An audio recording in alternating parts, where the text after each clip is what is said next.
ufenini ngifile wangakwazi usibanibani angithi namuzwe enkonzweni engigwaza engibulala engihlahlela ngase ngiyafa akuyona imvelo yamaKristu leyo thina siyashalaza phambi komkhonto ithi into icibi iqonda ukubulala uthi mawuza umkhonto uvutha iBhayibheli lithi umkhonto kaSathane uvutha njengomlilo manje ubona abantu uthunyelwe kuwe enkonzweni abanye bafaka amakhanda phansi bathi ingabo angathini usazothini sekuthiwe kanje kodwa bakuthola ukuthi awulimalanga ndawo ushalazile phambi komkhonto abantu abazosurvive ngalesi sikhathi aba nomoya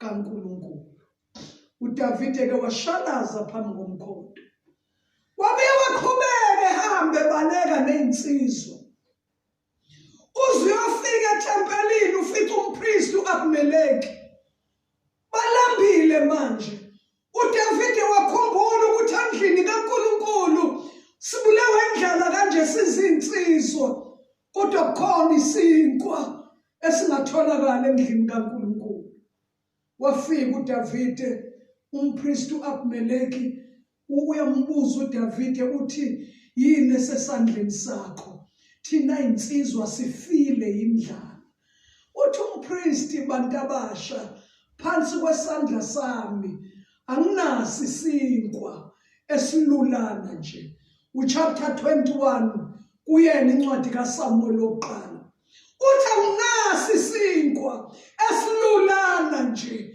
isinkwa sidliwa inombani kodwa phansi kwesandla sami kunesinkwa esishisayo engisinika insizwa uma zizigcinile esifazaneni njalo njalo uNkulunkulu uyaxwayisa ngesono senyama ngiyangimangala mina laba abantu abathanda ukuhagana macabuzane nabafundisi abalinda amakholo eminyango balokhu bewashuqula nje bewabuyisela esayidini bonke abafikayo bayilahle esifubeni somfundisi beyabantu besifazane ngimangala ukuthi uma ke lencela isiqala inkonzo izophila kanjani zonke ingcence zabantu besifazane kade ibhudula la esifubeni sakhe iBhayibheli labencwadini yeZaga 6:7 lithi ngeke ubeke umlilo oshisayo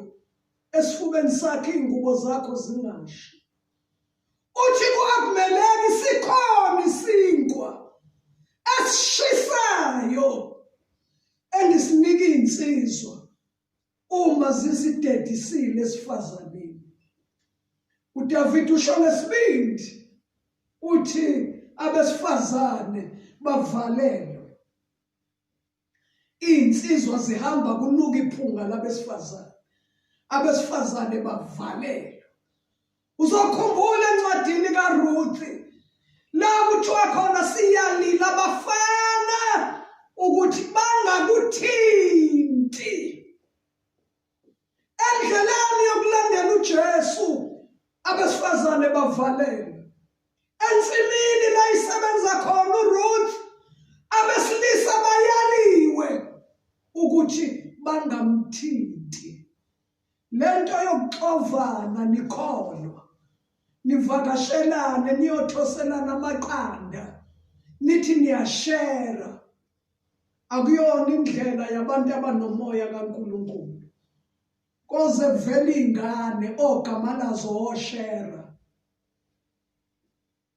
khona isinkwa esishisayo uma insizwa zizigcinile esifazaneni uthi uDavide nginike abesifazane bavalelwe mase sithola lesinkwa uyabona uDavide ukuthi khona enye into la eThempelini inkemba uthi ayikho inkemba manginika yona ngoba ngizothi ngidla ngibe ngilwa uthi umpriest khumbula leyo nkembo wabulala ngayo uGoliathi isongwe ngendwangu ngemva kwengubo yamahlombe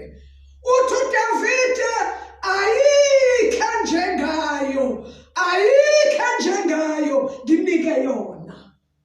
Waphuma nayo. Iyo leyo nkemba abulala ngayo uGoliathi.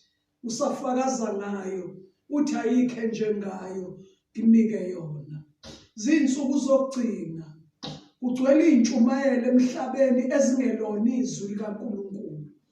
Kodwa abantu abanomoya kaNkulunkulu bayaqinisa ukuthi inkemba bagadla ngayo useyizwi likaNkulunkulu.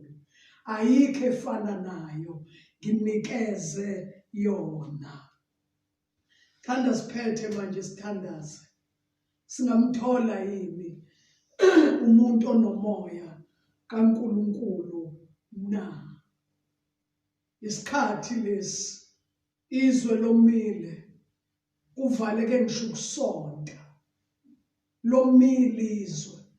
Usathane ubebaduduza abantu athi noma ungenzani ngesonto uzoya esontweni uyophungula. Lesi sikhathi esifana nalesi izindlu zamasonto zilenga ingidi zikhiyiwe. Mawukhonza esikoleni uthi ungangena esikoleni uzongena negciwane. Kukhiyiwe. Lokhu ukuthi kade ubrasheka la kunembeza. Ukuthi noma ngigila mkhuba muni kodwa ngizoya esontweni. Kuphelile. Isikhathi sokufuna uNkulunkulu ophilayo. Isikhathi sokumfuna uJesu. Isikhathi sobudlelwano obuhle neNkosi. Isikhathi sokumfuna uMoya Ingcwele. Incwadi yamaRoma chapter 8 ngithi uverse 10 wakhona 8 and 9 la lithi khona izwi leNkosi. Umuntu engenayo umoya kaKristu loya kasiyo wakhe. Ngicela kangabe bikho umuntu ophikisanayo ethi mina ngaphupha, mina ngiyakhuluma ngezilimi, mina uma nje ungenayo umoya kaKristu iBhayibheli liyakulandula lithi awusiyo kaKristu. Uverse 14 uthi bonke abaholwa umoya labo ke bangabantwana bakaNkulunkulu. Ungayikhohlisi mawumzalwane ohamba ngenyama. Ngeke kwenzeke ube umntwana kaNkulunkulu. Bonke abaholwa umoya labo ke bangabantwana bakaNkulunkulu. Ekugcineni silindele ukukhala kwecilongo. Silindele ukuhlwithwa kwebandla. Ngaye umoya ongcwele. Uyena oyovula indlebe ngokucwazima kweso. Ngokucwazima kweso. Uyena oyovula indlebe yalabo ahlala kubo. Uyena oyokwenza abantu balizwe icilongo. Uyena futhi oyobaqhubula bahlangabeza inkosi emkhathini. Uzobeza uJesu ngamafu. Uzobe khuphuka uMoya Ingcwele nebandla elithwele ngamaphiko omsa wakhe eyohlanganisa nomyeni walo. Qinisekisa nje ukuthi impilo yakho yonke uhlangene noMoya oyiNgcwele. Uhamba ngokukaMoya, ukhuluma ngokukaMoya, ugqoka ngokukaMoya, uyathethelela, uyathanda. Isimo sivuma noma singavumi ngoba umoya kaKristu ehlala kuwe. Siyathandaza manje. Singamthola yini umuntu onjalo onomoya kaNkulunkulu na? Asikhuleke. Baba, egameni likaJesu waseNazaretha, siphakamisela amehlo ethu ezintabeni kuseni. Kuloyo wachitha igazi lakhe wasibiza wasibutha emagumbini omane omhlaba, wasibiza sikude sisemkhawulweni yomhlaba. Wathi kithi nisizwe sami nina nginikhethile.